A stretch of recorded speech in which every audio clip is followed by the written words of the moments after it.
పాకిస్తాన్ కు వెళ్లేదే లేదంటోంది BCCI. Venue మార్చాల్సిందని demand చేస్తోంది. Hybrid మోడల్లో ఛాంపియన్స్ ట్రోఫీ నిర్వహించాలని పట్టుబడుతోంది. అయితే బీసీసీఐ తీరుపై గుర్రుగా ఉన్న పాకిస్తాన్ 2026 టీ20 వరల్డ్ కప్ ను బహిష్కరించాలని భావిస్తోంది. ఇదే విషయాన్ని ఐసీసీ మాన్యువల్ మీటింగ్ లో ప్రస్తావించాలి అనుకుంటోంది.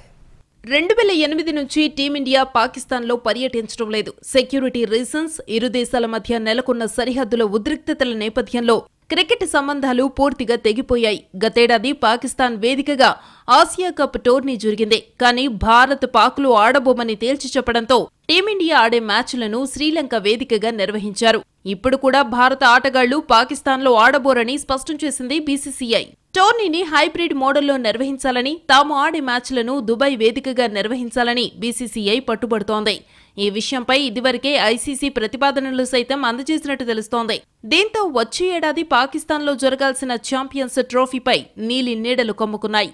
ఛాంపియన్స్ ట్రోఫీ కోసం పాకిస్తాన్ క్రికెట్ బోర్డు ఏర్పాట్లు చేస్తోంది. ఛాంపియన్స్ టోర్నీ ప్రైమరీ షెడ్యూల్ను ఇప్పటికే ఐసీసీకి ఇచ్చింది.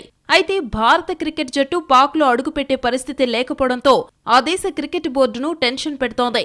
దీంతో మరో 5 రోజుల్లో జరిగే ఐసీసీ వార్షిక సమావేశంలో తమ ప్రతిపాదనలను పెట్టనుంది. భారత జట్టు తమ దేశానికి రావాల్సిందేనని పట్టుబట్టాలని పాక్ క్రికెట్ బోర్డు అంటోంది.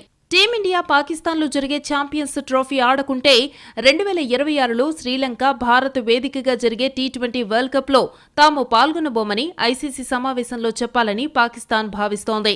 2016లో జరిగిన టీ20 ప్రపంచ కప్, గతేడాది జరిగిన వన్డే వరల్డ్ కప్ లో పాల్గొనేందుకు తాము భారత్ కు వెళ్లిన విషయాన్ని గుర్తు చేయాలని పీసీబీ భావిస్తోంది.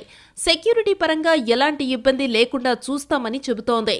మరో 5 రోజుల్లో జరగనున్న ఐసీసీ సమావేశంలో పాకిస్తాన్లో జరిగే ఛాంపియన్స్ ట్రోఫీ నిర్వహణపై తుది నిర్ణయం వెలువడే అవకాశముంది.